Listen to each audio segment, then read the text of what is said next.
नाम से संत धर्मेश्वरी सरस्वती श्री संत आत्माराम जी सरस्वती श्री शक्ति धाम आश्रम श्रीमान प्रेमदास जी लक्ष्मीपुर धारा से श्री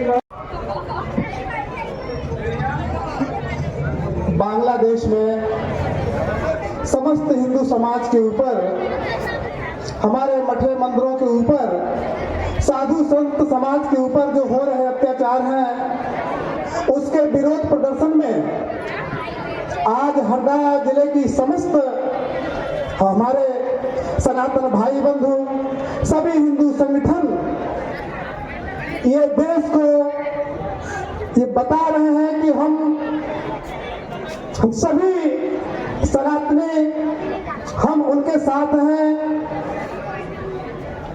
जो बांग्लादेश में अत्याचार के शिकार हो रहे हैं, और सभी हम लोग एक साथ जुट होकर के इस भारत सरकार से उनके न्याय की मांग के लिए हम सब लोग इस विशाल विरोध प्रदर्शन रैली के माध्यम से ये संदेश देना चाहते हैं कि हम समस्त भारत भूमि उन समस्त बांग्लादेशियों के साथ में है जो आज प्रताड़ना के शिकार हो रहे हैं, जो सताए जा रहे हैं, जो है हिंद वंदे मातरम, वंदे मातरम।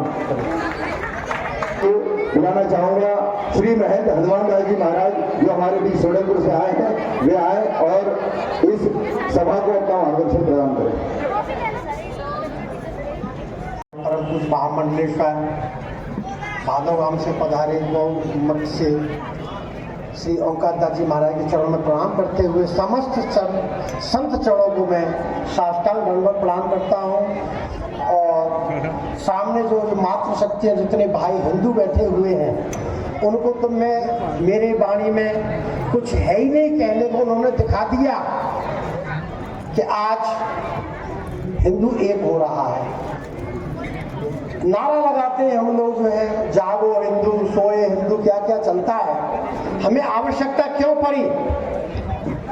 क्योंकि हिंदू बहुत दयालु होता है, हिंसक नहीं होता है। अब समय ऐसा आ गया है, और सबसे पहले तो मैं क्षेत्रवासियों को इस बात की धन्यवाद देना चाहता हूं कि जिस प्रकार से अपने खेत में खरपतवार उगता है तो हम दवाई के द्वारा मारते हैं। तो सर्वप्रथम आपको ध्यान रखना है, हमारे क्षेत्र में, हमारे जिले में कोई ऐसा विधर्मी खरपतवार उगे तो इसी प्रकार संगठन को दिखा करके, हिंदू की एकता को दिखा करके उसको तत्काल पहले तो यही कुचल देना, जिससे वो पनप नहीं पाए, वो वृक्ष नहीं बन सके। तो पहले तो हरदा जिले में जो ऐसा कोई उग्रवादी आतंकवादी पनपे तो मुझे ऐसा आप आशा हो गई है कि क्षेत्र की जनता तत्काल उसको कुचल ही देगी। आज पूरा भारत दुखी है, लेकिन दुखी कौन नहीं है? जिन्होंने बाहर से फंडिंग ले रखी है कि करो अत्याचार है। कोई भी आज हिंदुओं पर अत्याचार हो रहा है बांग्लादेश में, जो विपक्षी लोग बैठे हुए हैं उनके मुंह में तो दही जम गया है, क्योंकि उनको तो पैसा मिल रहा है। बोल ही नहीं सकते अडानी का, अंबानी का मुद्दा, लेकिन उन्होंने ये नहीं मुद्दा उठाया कि हमारे मठ मंदिर, हमारे पूज्य संतों को निर्दोष रूप से फंसा करके और जेल भेजा जा रहा है। जिन्होंने कोरोना काल में सभी की उन सपेरों की दूध पिलाया, उनको नहीं पता होगा कि ये सांप हमें ही डस लेंगे। आज वो स्थिति, और यदि इसी प्रकार से भारत का हिंदू सोता रहा तो वो दिन दूर भी नहीं है भारत के लिए। इसी प्रकार भी हो जाएगा यदि हिंदू सोता रहा। देखो संभल की घटना को, जहां भी एक कोई मौलवी, मैं तो स्पष्ट रूप से कहूंगा सभी मौलवी नहीं हो सकते हैं, लेकिन कुछ उसमें विधर्मी लोग पैदा हो गए हैं जिनको बाहर से फंडिंग होती है, वो उग्रवादी बन करके भारत में तबाही मचाने का प्रयास और षड्यंत्र रचा रहे हैं। आज जो विपक्ष में बैठे हुए लोग हैं संसद को चलने नहीं दे रहे। हमारे करोड़ों करोड़ों रुपया एक दिन में खर्च होता है संसद को चलने के लिए। लेकिन आज मुद्दा ये जो उठाए हैं भारत के लोग जो है, ये सभी पक्ष विपक्ष वाले यूएन में इस मुद्दा को पहुंचाए कि ये हो क्या रहा है, हिंदू असुरक्षित क्यों है, लेकिन कोई बोलने को तैयार नहीं।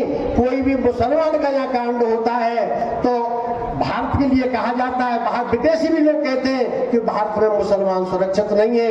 एक मुसलमान 1000 हिंदुओं में रह सकता है, लेकिन एक हिंदू जो है 50 मुसलमानों में रहने दुर्लभ हो जाता है। आपको आवश्यकता है अब जागने की, उठने की, बोलने की, अपना अधिकार मानने की। कोई भी हिंदू के साथ कोई घटना घटती है तो आपको, मुझे आज बहुत प्रसन्नता हुई कि आप पूरा हरदा जिला जो है जाग गया है। इसी प्रकार हम जागते रहे तो हम हरदा जिले को ही सुधार लेंगे ना, तो बहुत कुछ प्राप्त हो जाएगा। इसलिए कोई भी आतंकवादी इस हरदा जिले में भी नहीं पनप पाए, तुरंत इसका फल कुचल देना है। ज्यादा कुछ बोलने के लिए तो बहुत कुछ है, हमारे संतों के और भी उद्बोधन होंगे, समय का अभाव। जय श्री राम। एक हाथ में खड्ग लेकर देश की रक्षा के लिए, राष्ट्र की सुरक्षा के लिए, यह इतिहास में पुरानी परंपरा रही है। क्योंकि हमारे ऋषि वशिष्ठ, विश्वामित्र और दधीचि ऋषि जैसे, उन्होंने अपनी हड्डियों का दान करके और वज्र बनवाकर आतिताइयों का विनाश कर दिया। तो आप जानते हैं कि साधु संत जब निकल पड़ता है देश की रक्षा के लिए तो उसको कोई विश्व की ताकत नहीं कि उन संतों को रोक दे। इसलिए अब संत जाग गया है और सभी हिंदू सनातनियों की सुरक्षा के लिए हर समय हर पल संत खड़ा हुआ है, जहां भी जरूरत संतों की पड़ेगी। और वैसे सब संत जानते हैं कि देश में वर्तमान में क्या हो रहा है, क्या चल रहा है, क्योंकि हमारे ही देश में ऐसे राष्ट्र विरोधी बहुत से लोग हैं और जिनका नाम और इतिहास में रहेगा, क्योंकि पुराने जैसे जयचंद का नाम भी इतिहास में आज तक है। आप सभी लोग जानते हैं कि जो राष्ट्र के प्रति समर्पित है उसको कभी भी ईश्वर की हमेशा कृपा बनी रहती है, और जो राष्ट्र विरोधी गतिविधि चलाता है उसके विरोध में भगवान भी सुदर्शन चक्र लेकर खड़े हैं। तो हमें हमेशा राष्ट्र के प्रति हमारा व्यापार चले। व्यापार तभी चलेगा हमारा जब हम सुरक्षित हैं, नहीं तो आप कितना भी कमा लो, कितना भी पैसा इकट्ठा कर लो, एक दिन ऐसा आएगा कि वो संपत्ति आपके हाथ नहीं रहेगी अगर आप संगठित नहीं हैं तो। इसलिए आपको संगठित रहना है और हम सभी साधु संत इसलिए ही यहाँ एकत्रित हुए हैं आपके सामने कि आप सभी लोग अपने संगठित होकर जो हमारे बांग्लादेश में हिंदुओं के प्रति अत्याचार हो रहा है और ऐसी आवाज उठाएं पूरे भारत के अंदर कि वो आवाज पूरे विश्व में गूंजे और सभी पूरे विश्व की जो एक न्यायपालिका है वो उन पर दबाव बनाकर उन हिंदुओं की सुरक्षा की करे। धन्यवाद। नर्मदे ओंकार दास जी महामंडलेश्वर 1008 श्री ओंकार दास जी महाराज जो भादुआ मठ से यहाँ पर पधारे हैं, वे अपनी वाणी से हम सभी को कृतार्थ करें। पूज्य संत महाराज जी। मंचस्थ हमारे सम्माननीय श्रद्धेय संत वृंद एवं हमारी श्रद्धामयी माताएं एवं हमारे सनातन धर्मावलंबी भक्त वृंद, बड़े खुशी की बात है, बड़ी प्रसन्नता का विषय है कि आज हम सनातन धर्म की एकता के लिए और इस रैली का आयोजन करके यहाँ इस घंटाघर चौक में एकत्रित हुए हैं। बड़ी भारी हमारे देश में विडंबना रही है कि हम सनातनी कभी एकता सूत्र में नहीं बंधे, और आज हमको विदेश से समाचार मिला कि एक रहोगे तो सेफ रहोगे, नेक रहोगे। और आज विदेश में जो बांग्लादेश है वहाँ पर हमारे हिंदू भाइयों के ऊपर अत्याचार हो रहे हैं। उसके विरोध में हमारे हिंदुस्तान के जितने सनातनी हैं उन्होंने आवाज उठाई कि वो वहाँ पर बड़े बड़े लैंडलॉर्ड थे, उन्होंने उस भीषण समय में और वहाँ के गरीब जो दूसरे धर्मावलंबी थे उनका सहयोग करके उनकी सहायता की, और वो उनका लालन पालन अपने निकट संबंधी के तौर करते रहे। किंतु आज आतंकवादियों ने सिर उठा करके उन्हें लालन पालन करने वाले हमारे सनातन धर्मावलंबी को निशाना बनाना शुरू कर दिया है। हमारी माता बहनों को, हमारे मठ मंदिरों को जलाए जा रहे हैं, उनके साथ और दुराचार किया जा रहा है। उसकी आवाज बुलंद करने के लिए हम हमारे देश के लोगों को एकत्रित कर रहे हैं। सनातन धर्म जो है वो अनादि है। सनातन का अर्थ क्या है? सनातन का अर्थ है जो उसका आदि और अंत कभी नहीं हुआ हो। ये 4 ऋषि थे, सनक, सनंदन, सनातन और सनकादिक। तो सनातन जो ऋषि थे उन्होंने इस धर्म का प्रारंभ किया और ये हमेशा से है और हमेशा रहेगा। इसको कोई आज तक खत्म नहीं कर सका है। ये हमारा सनातन धर्म है। उसमें कमी बेसी होती है जब तो भगवान स्वयं आकर के इस धर्म का उद्धार करते हैं। यदा यदा ही धर्मस्य ग्लानिर्भवति भारत अभ्युत्थान धर्मस्य तदात्मं सृजाम्यहम्। और वैसे ही रामचरितमानस में कवि कुल चूड़ामणि तुलसीदास जी महान लिखा है कि जब जब हो धर्म की हानि, बाढ़े असुर अधम मानी, तब तब प्रभुधर विविध शरीरा, हर है कृपा ने सज्जन पीरा। आज हमारे सनातन धर्म के लिए हम लोग एकत्रित हुए हैं। आज हम संकल्प लें कि हम कभी भी अलग नहीं होंगे, एकता का प्रदर्शन करेंगे और केवल प्रदर्शन नहीं करेंगे, हृदय से हम एक होकर हमारे देश की, हमारे समाज की और हमारे जो हिंदू भाई हैं उनकी सबकी रक्षा के लिए तन बंधन से न्यौछावर करेंगे। बोलिए सियावर रामचंद्र भगवान की जय, सनातन धर्म की जय। हर हर महादेव।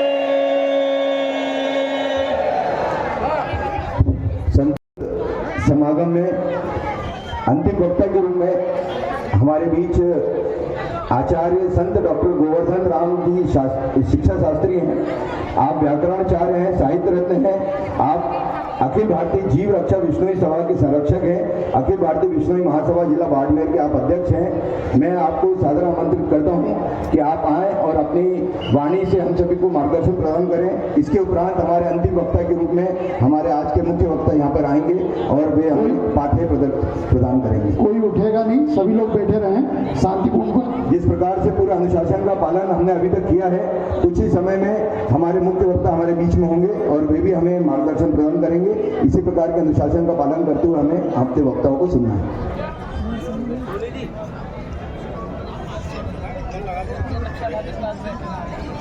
सियावर रामचंद्र भगवान की, उमापति महादेव की, गुरुजम्बेश्वर भगवान की, सत्य सनातन धर्म की। वंदे वंदे वंदे भारत माता की, भारत माता की, भारत माता की। सम्मानित मंच, मां भारती के लाडले सपूतों, माताओं, बहनों, अभी आपने हमारे संतों के विचारों को सुना। आज जिस तरह से हिंदू संगठित हुआ, संगठित जब इंसान होता है तो उसकी ताकत अपना प्रभाव दिखलाती है। संघे शक्ति कलौ युगे, कलयुग में संगठन में ताकत कही है। मैं आप लोगों से अनुरोध करना चाहूंगा, हिंदू शब्द का जब हम प्रयोग करते हैं, हमें समझना है हिंदू क्या चीज है। हिंदू समष्टि का वाचक है। हिंदू एक शरीर का नाम है। उदाहरण के तौर पे हमारा शरीर एक है। इस एक शरीर को वेद भगवान ने 4 भागों में बांटा है। ब्राह्मणों असमुखमासीत बाहु राजन्य कृता उरु तदस्य वैश्य पद्भ्याम शूद्रो अजायता। कंधे से ऊपर मुंह वाला जो हिस्सा है, मुख भाग, वेद भगवान कहते हैं ये ब्राह्मण भाग है। ऐसे तो ब्राह्मण के घर में जन्म लेने वाले को हम ब्राह्मण बोलते हैं, लेकिन ब्राह्मण शब्द का अर्थ होता है ज्ञान। हमारे शरीर में कंधे से ऊपर का मुख भाग है, यह है ज्ञान भाग, ब्राह्मण भाग। ये संपूर्ण शरीर का मार्गदर्शन करने वाला हिस्सा है। बाहु राजन्य कृता, हमारी भुजाएं हैं। वेद भगवान भुजाओं को क्षत्रिय कह रहे हैं। क्षत्रिय का अर्थ है ब्राह्मण, क्षत्रिय, वैश्य और शूद्र। चारों वर्णों की रक्षा का दायित्व है। जो अपने मजबूत कंधों पे धारण करने के लिए सदा सजग और तत्पर रहता है, वो क्षत्रिय कहलाता है। हमारी भुजाएं क्षत्रिय। उदाहरण के तौर पे अगर सामने से लठ आता है तो सामना करने के लिए आगे कौन बढ़ता है? भुजाएं। क्या सिर बढ़ाते हैं आगे? पीठ में खुजली आते हाथ तुरंत हाथ पहुंचता, पैर में कांटा चुभे तो तुरंत हाथ पहुंचता। कहीं तकलीफ होती है, संपूर्ण शरीर की रक्षा के लिए हमारी भुजाएं सदा तत्पर रहती है। मेरे कहने का भाव, कंधे से ऊपर का जो हिस्सा है यह ब्राह्मण भाग है, भुजाएं क्षत्रिय है। उरु तदस्य वैश्य, हमारा उदर है, इसको कहते हैं वैश्य। अर्थात चारों वर्णों की भरण पोषण की रक्षा करने वाला जो भाग है उसको कहते हैं वैश्य। उदर में पहुंचा हुआ अंग जिससे सप्त धातु बन के तैयार होते हैं और पूरे शरीर को बराबर मात्रा में वो डिवाइड करता है, बांटता है। उधर पक्षपात नहीं करता कि दाएं हिस्से को ज्यादा दूंगा और बाएं को कम दूंगा। हमारा उदर वैश्य। पद्भ्याम शूद्रो अजायता, हमारे जो पैर हैं वेद भगवान कह रहे हैं ये पैर ही शूद्र है। शूद्र का अर्थ होता है ब्राह्मण, क्षत्रिय, वैश्य सहित, स्वयं सहित इनकी सेवा में सदा जो समर्पित रहता है सेवा के लिए, उसे कहते हैं वैश्य।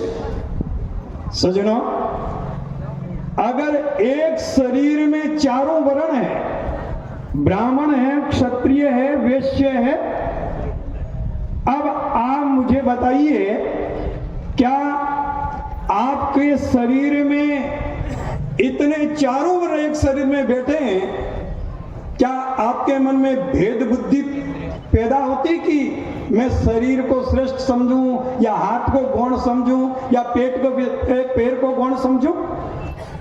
चारों वर्ण जब मिलते हैं तो एक शरीर बन के तैयार होता है। अगर मुख भाग हैं, भुजाएं हैं, उधर है पैर नहीं है। क्या आपका शरीर आपका साथ दे पाएगा? मेरे कहने का भाव, शरीर में प्रत्येक हिस्सा है, प्रत्येक भाग एक दूसरे का पूरक है, परस्पर सहयोग करता है। इसी तरह से ब्राह्मण, क्षत्रिय, वैश्य चारों जो मिलते हैं तो हिंदू समाज का निर्माण होता है, हिंदू रूपी शरीर की निर्मिति होती है। सज्जनों, पैर की सबसे छोटी वाली अंगुली में कांटा चुभता है और शरीर अगर उस तकलीफ को महसूस करता है तो समझना शरीर हमारा सचेत है, चेतन है।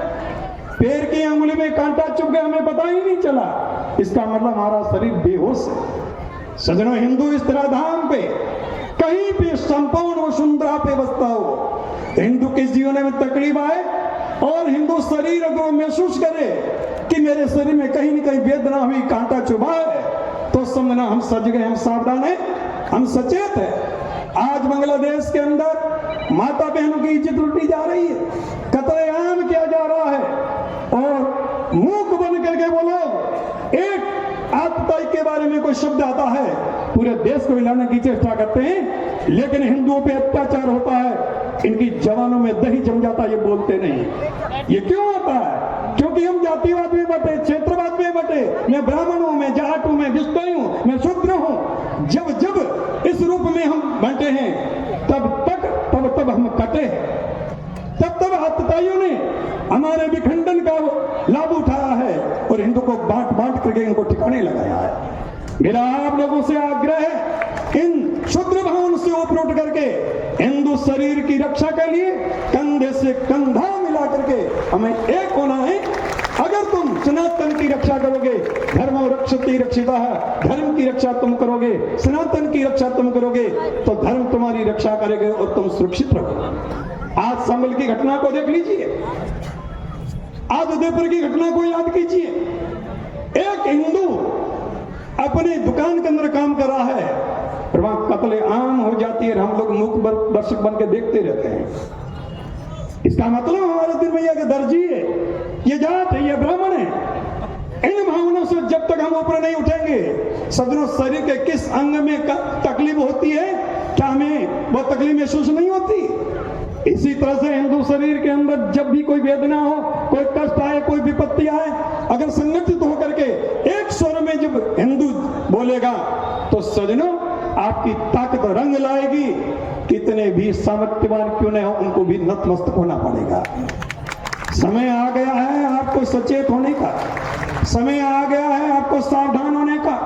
आज खुले मंचों से राजनीति वाले लोग किस तरह की भाषा का प्रयोग करते हैं, निजी स्वार्थ को साधने के लिए।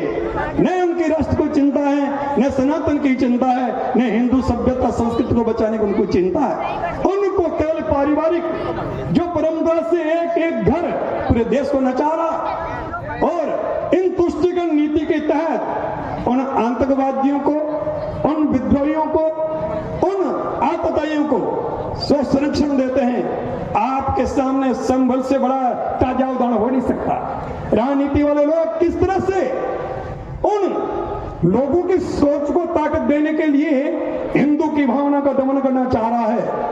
इसलिए मेरा आप समस्त लोगों से आग्रह और अनुरोध है, हमारे विचार अलग हो सकते हैं, हमारी सोच अलग हो सकती है, हमारी जाति अलग हो सकती है, हमारी परंपराएं अलग हो सकती है, हमारी संस्कृति अलग हो सकती है, लेकिन हिंदू शब्द का जब भी कोई प्रश्न आता है, सब कुछ विचारों को भूल करके हमें एक होना है। एक अंगुली को कोई मोड़ सकता, दो जुड़ने के बाद ताकत लगती, 3 और 4 सामने अंगूठा आता है, पूरी ताकत आती है। तो इसी तरह से हिंदू संगठित होगा तो सदनों पड़ोसी देश को भी सोचना पड़ेगा, एक बार नहीं 1000 बार। इस पृथ्वी पे सबसे ज्यादा इस्लाम मतावलंबी है तो इंडोनेशिया में, और इंडोनेशिया के बाद संपूर्ण वसुंधरा पे सबसे ज्यादा मुसलमान हैं इस भारत भूमि पे। किसी हिंदू ने मुसलमान को सताया सुना? हमारे यहाँ तो एक ही मंगल कामना, सर्वे भवन्तु सुखिनः सर्वसन्तु निरामया सर्वे भद्राणि पश्यन्तु मा कश्चित् दुःख भाग् भवेत्। सभी सुखी हो, सभी निरोग हो, सब कल्याण का दर्शन करें। वसुधैव कुटुंबकम, ये हमारी सोच हिंदू की रही है। ऐसी सोच इस पृथ्वी पे मानव जाति में अगर किसी की है, वो सनातनियों की है, वो हिंदू की है। सज्जनों, उन लोगों ने हमारी इस सोच को कमजोर समझ लिया, हमारी कमजोरी समझ ली, लेकिन अब समय आ गया है आपको एहसास करवाना है। हमें कमजोर समझने की भूल करोगे, उसका परिणाम भुगतने के लिए भी तुम्हें तैयार रहना पड़ेगा। मैं सारे हिंदू से आग्रह करना चाह रहा हूं, एक मुसलमान के 20-20 बेटे हो सकते हैं, क्या तुम्हारे 2 या 4 संतान नहीं हो सकते? सोचिए जरा, चिंतन कीजिए। एक दौर था, इंदिरा गांधी ने जबरदस्ती हिंदुओं का विंध्याकरण करवाया, फिर आज आजाद हिंदू में आप स्वतंत्र हो। आपको सोच बदलनी पड़ेगी, इस संकीर्ण सोच से बाहर आना पड़ेगा। मेरा आप लोगों से अनुरोध है, आप लोगों को कई बिंदु पे चिंतन करने पर विचार करना पड़ेगा।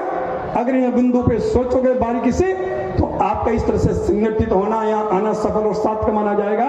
और पड़ोसी जो इस तरह के आतताई लोग हिंदुओं के ऊपर जो अत्याचार कर रहे हैं, उनको भी सोचने के लिए मजबूर होगा। आप सबसे पुनः आग्रह और अनुरोध, व्यक्तिगत विचारधारा से ऊपर उठ करके हिंदू संस्कृति का नाम आए, हमें संघे शक्ति कलियुग का परिचय देना है। बोलिए वंदे वंदे वंदे। ये तुम्हारी आवाज कमजोरी का प्रतीक साबित कर रही है। इतने लोगों की इतनी हल्की आवाज, इसका मतलब हिंदू पूरा जगह नहीं है। एक बार हिंदुत्व को दिखाइए, हिंदू की आवाज कैसी होती है। वंदे वंदे वंदे, भारत माता की। ओम हरि। माता बहनें, उपस्थित सभी वरिष्ठ जन, युवा मित्रों, साथियों, आज के दिन एक छोटी सी बात फिक्र रूप में ध्यान आती है। एक व्यक्ति था, बहुत सभ्य, सज्जन, सुसंस्कृत, भद्र पुरुष जिसको कहते हैं। उसके 2 मित्र थे। घर पे आए मिलने के लिए, तो नाश्ते के लिए कुछ बुलाया। 3 समोसे, 3 लोग थे, 3 जरा शांति रखो, तुम करना व्यवस्था। ऐसा व्यवहार सदियों से हिंदू समाज के साथ होते रहा है।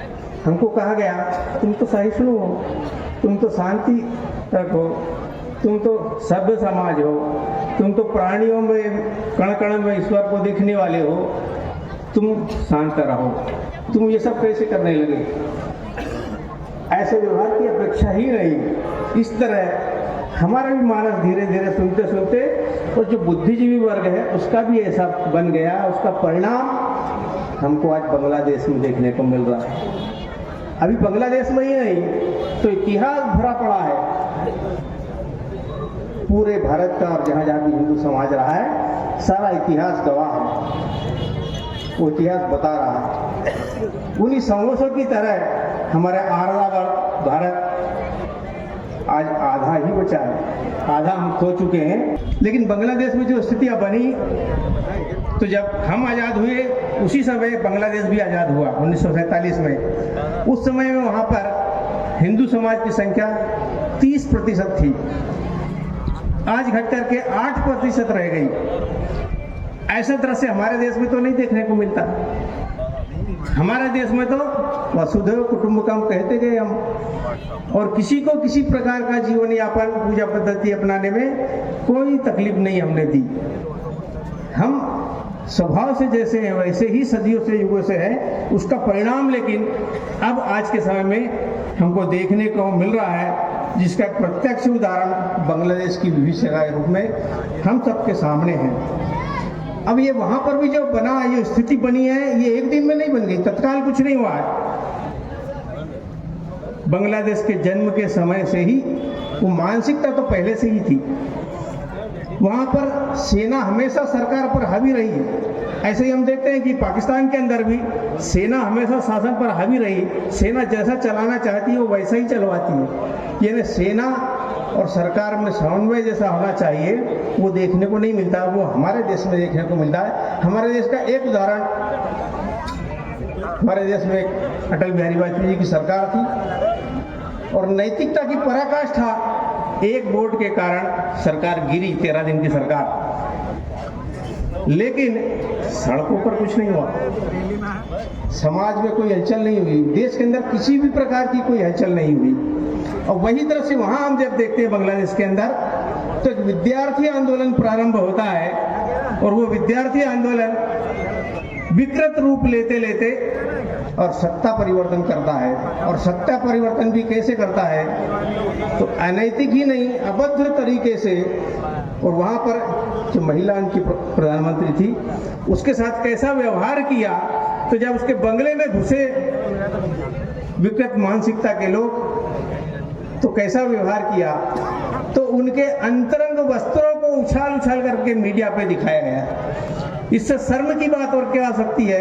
ऐसी घृणित मानसिकता, ऐसा घृणित व्यवहार और क्या हो सकता है? इस प्रकार की मानसिकता है तो ये जब ताकतें बढ़ेगी तो ये कैसा विश्व के अंदर उत्पात मचा सकती है, कैसा ये दृश्य पैदा कर सकते हैं, इसकी कल्पना की जा सकती है। और इसलिए वो वहाँ का हिंदू समाज हमारा ही अंग है, हमारे ही बंधु हैं, हमारी माता बहनें हैं। और इसलिए उनके लिए जो आज मानवाधिकार है, यूएनओ है, बीबीसी न्यूज को दुनिया का एक मॉडल रूप माना जाता है कि वो सही खबरें दिखाता है, किसी ने आवाज नहीं उठाई। इसके विपरीत और क्या होता है हमारे देश के अंदर? जब अफजल को फांसी दी जाती है तो मानव अधिकार खड़ा हो जाता है, जग जाता है, आंखें खुल जाती है। जब कसाब को फांसी दी जाती है तो मानव अधिकार की आंखें खुल जाती है। लेकिन इतनी घटनाएं होती है, आज तक किसी ने कोई आवाज नहीं उठाई। ये है क्या? क्यों है ऐसा? तो इसके पीछे आज का समय केवल नहीं है, इसके पीछे दशकों से योजनापूर्ण तरीके से, जिसको हम कहते हैं की पॉइंट पर, योजना पूर्वक इस मानसिकता के लोग बिठाए गए हैं जो वही बोलेंगे जो उनको कहा जाएगा, जो उनको बोलना है। वो नहीं बोलेंगे जो सत्य है, जो आवश्यक है, जो नीति युक्त है, धर्म युक्त है, वो बातें नहीं बोलेंगे, क्योंकि उनको ऐसा तैयार करके ही वहां बिठाया गया है। वो मानवाधिकार पर बैठने वाले लोग, कार्यकर्ता, अधिकारी, कर्मचारी लोग, उनका माइंड सेट है और इसलिए ऐसी घटनाओं पर उनकी आवाज नहीं निकलती। ये सब हम देखते हैं। फिर वहां पर एक बड़ी घटना, एक स्वामी जी चिन्मय दास जी महाराज, जो इस्कॉन मंदिर के पुजारी, वर्षों से वो वहां पर लंगर चला रहे हैं, भोजन करा रहे हैं भूखों को।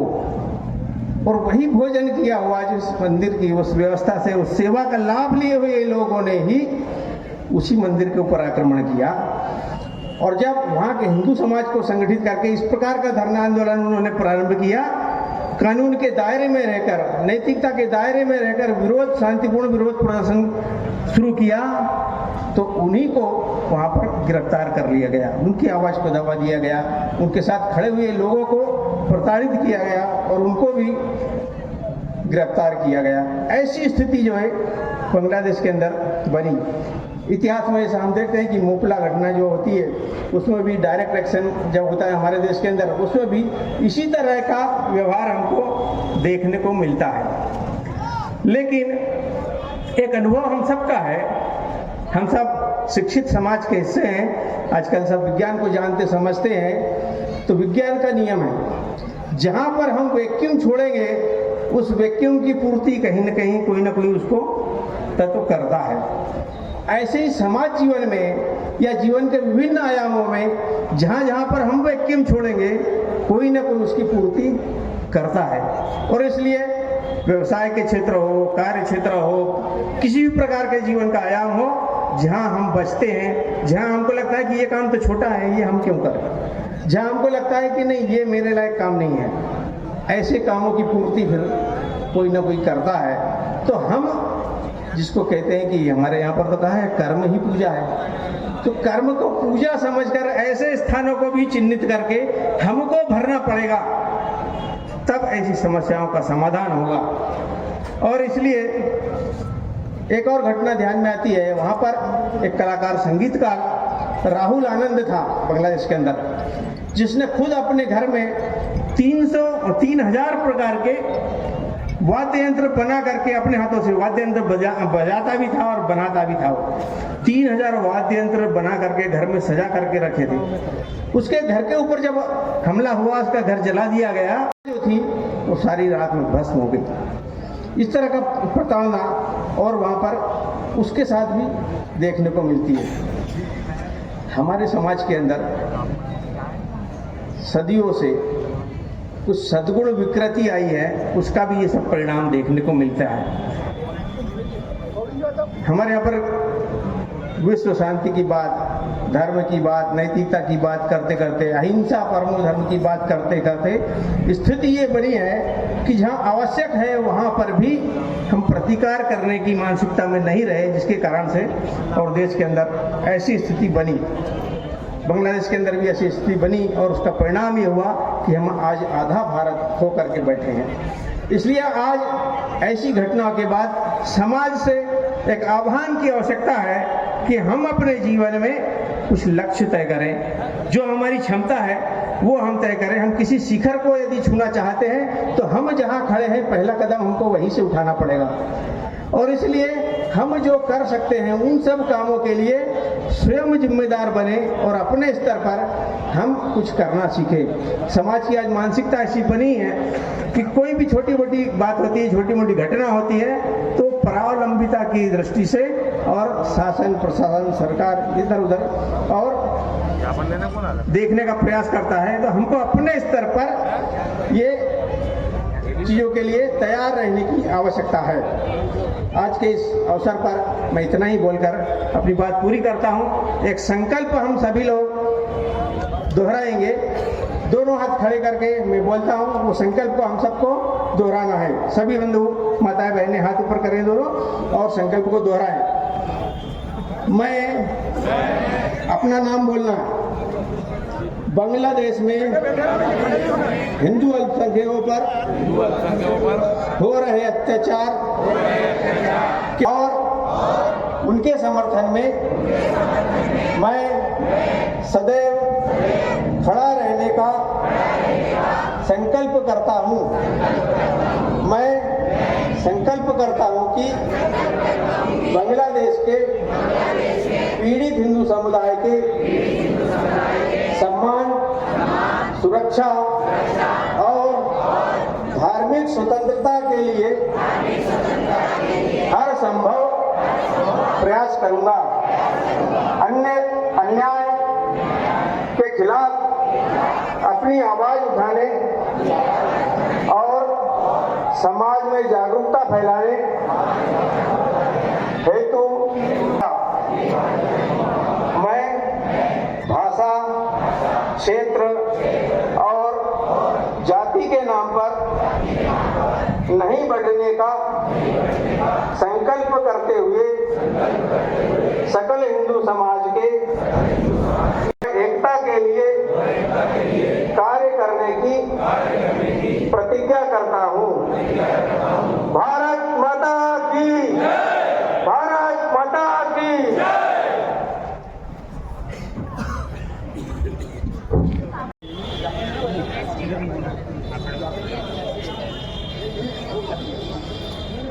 माननीय राष्ट्रपति महोदय, राष्ट्रपति भवन नई दिल्ली।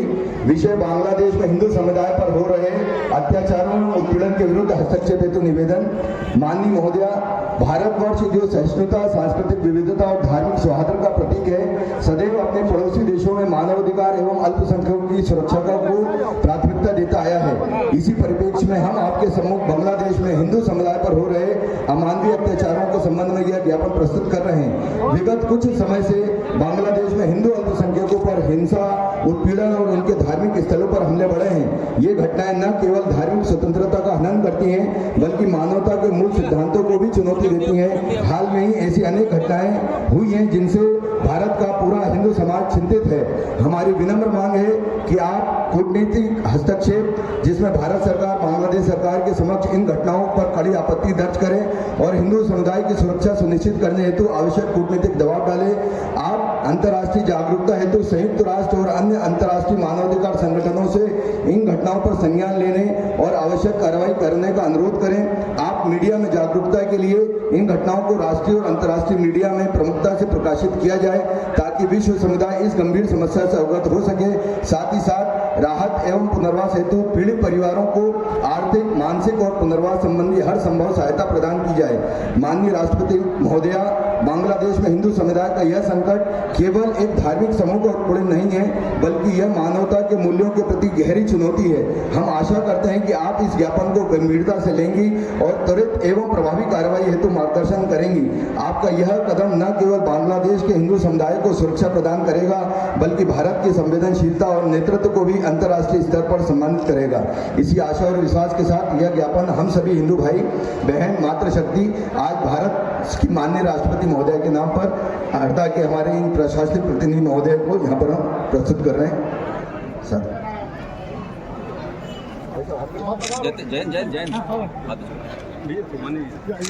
बोले भारत माता की, भारत माता की, भारत माता की। आज के इस कार्यक्रम को सफल बनाने के लिए हमारे विशाल संख्या में यहाँ पर इस कार्यक्रम में पधारे हमारी हमारे इस कार्यक्रम को विशेष तौर पर आज हरदा में सनातन धर्मावलंबी भक्तवृंदों ने आज यहाँ पर एक रैली का भव्य आयोजन किया गया।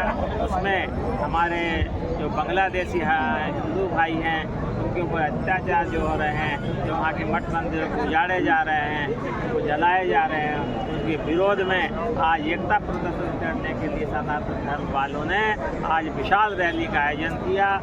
शांतिपूर्ण ढंग से रैली यहाँ हिंदू नेहरू स्टेडियम से चल करके और यहाँ पर गांधी चौक तक घंटाघर तक संपन्न हुई। उसमें हम लोग बड़े सौहार्द से संत महात्मा एकत्रित हुए और जनता जनार्दन एकत्र हुई, मातृशक्ति एकत्रित हुई और उन्होंने वहाँ पर जो अत्याचार है उसके विरोध में अपने बुलंद आवाज़ उठाई और उसको समाप्त करने के लिए सरकार से आग्रह किया कि वहाँ हस्तक्षेप करें ताकि वो अत्याचार बंद हो सके। इसलिए आवेदन वहाँ पर प्रस्तुत किया गया। आज आपने रैली निकाल के और ज्ञापन दिया है, क्या है ज्ञापन? हमने जो है जो बांग्लादेश में हिंदुओं पर अत्याचार हो रहा है, साधुओं पर अत्याचार हो रहा है, इसका विरोध प्रदर्शन किया है हमने। लेकिन मैं आपके चैनल के माध्यम से ये भी कहूँगा कि जो गंगा जमुना तहजीब की बात करते हैं उनको भी इसको विरोध करना चाहिए बांग्लादेशियों के लिए, क्योंकि वो भी तो भारतवासी हैं। जो विपक्ष में बैठे हुए हैं उनको भी विरोध करना चाहिए। वो सब कहाँ चले गए?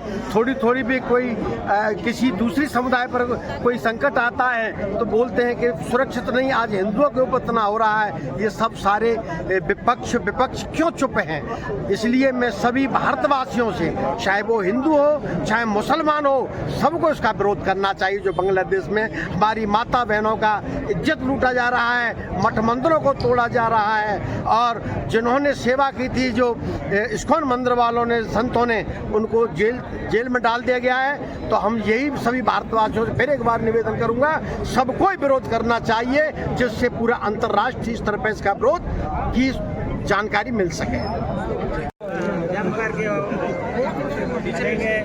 मुकाबला करेंगे राष्ट्रपति के नाम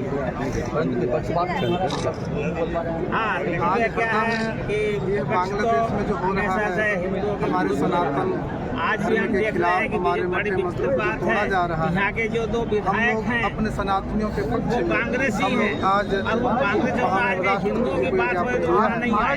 हरदा के वही से उनके ऊपर जो अत्याचार हो रहा है उसके निवारण है हमारे सनातन धर्म के उत्थान हेतु आपको अविलंब इस पर ध्यान रखते हुए, दृष्टि रखते हुए अपने सनातन की रक्षा के लिए हम आप सब यहाँ हरदा की भूमि में सभी संत महापुरुष होकर के सनातन धर्म की रक्षा हेतु समस्त हरदा की जनता को आज यहाँ विशाल जो विरोध प्रदर्शन इस रैली के माध्यम से ये ज्ञापन दिया है कि हमारे सनातन धर्म की रक्षा के लिए अति शीघ्र ही इस कार्य को किया। हमको आगे आना हो।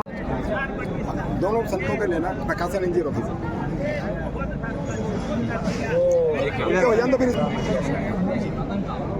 आज का कार्यक्रम हिंदू समाज के ऊपर जो बांग्लादेश में अत्याचार हो रहे हैं उसके विरोध में रैली की और शांतिपूर्ण तरीके से रैली हुई है और इसका एक ही उद्देश्य है हमारा कि भारत सरकार वहाँ जो रह रहे हिंदुओं पर जो अत्याचार हो रहे बांग्लादेश में उसके खिलाफ सख्त कार्रवाई करे ताकि वहाँ के हिंदू सुरक्षित हो। हम किसी का भी अहित नहीं चाहते हैं, लेकिन हम इतने भी वो नहीं कि अगर अहित होगा और हम शांत बैठे रहेंगे। अभी तो हमने खाली रैली उठाई है, रैली लेके चले। अगर समय आएगा तो पूरी देश की गलियां गलियां, शहर शहर सब ऐसा ही नज़ारा मिलेगा। फिर बाद में कोई नेता या कोई मंत्री या कोई सरकारी अधिकारी ये न कहे कि हमको सोचना नहीं। इस शांतिपूर्ण रैली का एक ही संदेश था कि वहाँ बांग्लादेश में जो अत्याचार हो रहा है हिंदुओं के खिलाफ उनको तुरंत रोका जाए, उनका जो नुकसान हो उसकी भरपाई की जाए। बस इतना ही हमारा राष्ट्रपति जी से हमारा यही आग्रह। संत जी कह रहे थे कि अगर सरकार ने बात नहीं मानी तो संत जी कमंडल कोटी लेके बाहर निकले। कमंडल नहीं, हमारे पास भाला और त्रिशूल भी होती है, हम वो लेके चलेंगे। हम खाली एक का ज्ञान नहीं हमारे पास। हमारे धर्मों ने, हमारे शास्त्रों ने हमको सब प्रकार की शिक्षा दे रखी है, लेकिन समय आने के अनुसार हम उसका उपयोग करते हैं। बस इतना ही है, यही हमारा संदेश है। सब शांति से रहे, सब प्रसन्नता से रहे। हाँ, लेकिन अगर कोई हम पे आँख उठाएगा तो अब वो वाला काम नहीं रहा। अब तो सीधी आँख फोड़ देंगे हम। अब वो समय आ गया है। अब वो पहले वाले संत नहीं है, युवा पीढ़ी के संत है। भाला चलाना भी जानते हैं, माला चलाना भी जानते हैं, और ये भी चलाना जानते हैं, सब जानते हैं। इसलिए भारत सरकार से हमारा नम्र निवेदन है कि आप इस संज्ञान को लें और तत्काल उनकी सुरक्षा सुनिश्चित करें। जय श्री राम। मेरा नाम प्रकाशानंद ब्रह्मचारी, बागदी संगम आश्रम से मैं आया हूँ।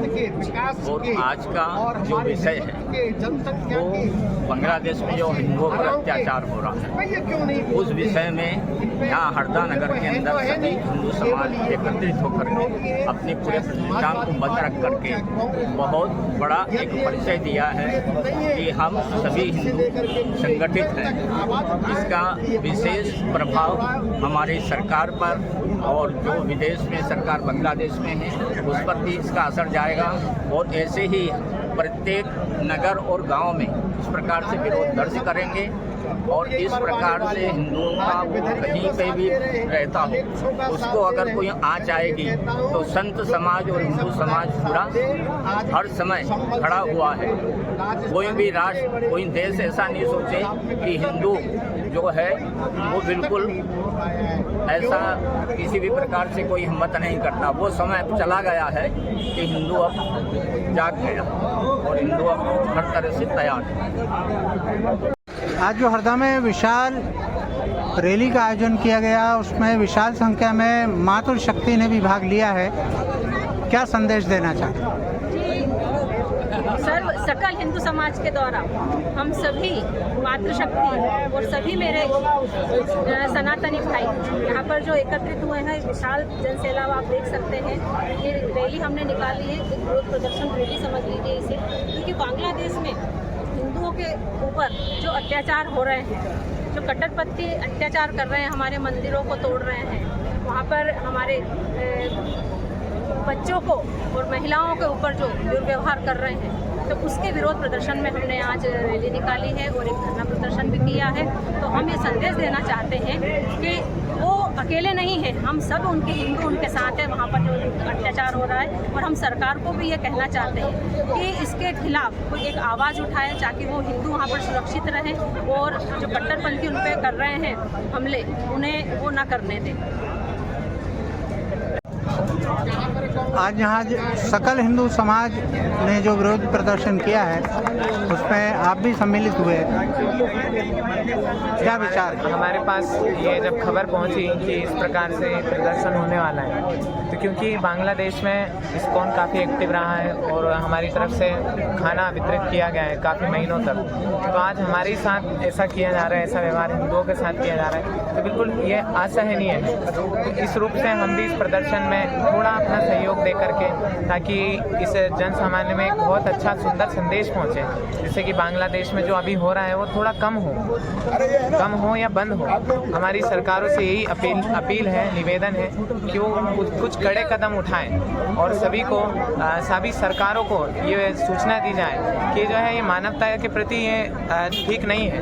ये केवल हिंदू या कोई मुसलमान या कोई जन समुदाय का बात नहीं है। मानवता में ये सारी चीज़ें होना, हिंदू मुसलमान या मुसलमान हिंदू के ऊपर ऐसे कुछ आक्रमण कर रहे हैं, ये ठीक नहीं है। इस प्रकार से ये बहुत अद्भुत यहाँ पर प्रदर्शन किया गया, जो कि वास्तव में बहुत सराहनीय है, क्योंकि शायद मध्य प्रदेश में और भारत में भी इस प्रकार से प्रदर्शन अभी तक नहीं हुआ है।